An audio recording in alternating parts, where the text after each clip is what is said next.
হজরত গরিবুল্লাহ শাহ রহমতুল্লাহি আলাইহি ছিলেন একজন মহান আধ্যাত্মিক সুফি সাধক।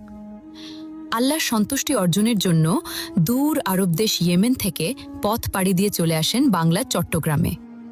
সে সময় যেখানে আজ তার মাজার, সেখানে ছিল এক বিশাল নির্জন পাহাড়, চারদিকে ঘন জঙ্গল, নিশ্ছিদ্র নীরবতা, ভীতিকর পরিবেশ।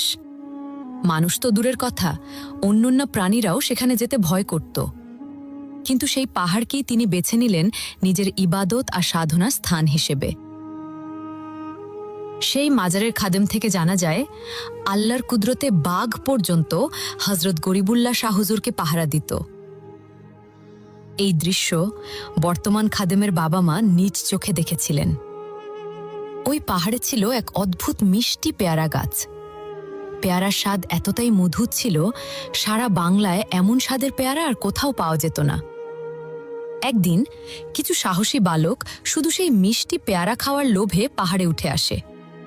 কিন্তু গাছের কাছে গিয়ে হঠাৎ তারা দেখে একজন ধার্মিক, নুরানি চেহারার মানুষ একাই বসে আছেন নির্জন পাহাড়ের বুকে। শমশান এই জায়গায় একজন মানুষ একা একা কি করছেন? ভয়ে কাঁপতে কাঁপতে তারা দৌড়ে পালিয়ে যায় বাড়ির দিকে।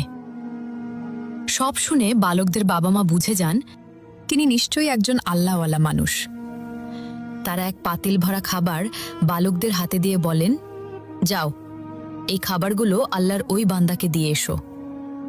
ভয় জয় করে বালকরা আবার পাহাড়ে যায় এবং খাবার যে তুলে দেয় হজরত গরিবুল্লাহ শাহ হুজুরের হাতে। হুজুর শান্তভাবে সব খাবার গ্রহণ করেন। এরপর পাতিলটি আবার বালকদের হাতে ফিরিয়ে দেন। বাড়িতে এসে পাতিল খুলতেই হতবাক হয়ে যায় সবাই। পাতিলটি আবার সম্পূর্ণ খাবারে ভরা, আর সেখান থেকে বের হচ্ছে গরম গরম ধোঁয়া, যেন খাবার এইমাত্র রান্না করা হয়েছে। এই অলৌকিক ঘটনার সংবাদ দ্রুত ছড়িয়ে পড়ে চারদিকে। মানুষ বুঝে যায় তিনি সাধারণ কেউ নন, তিনি আল্লাহর প্রিয় বান্দা হজরত গরিবুল্লাহ শাহ রহমতুল্লাহি আলাইহি।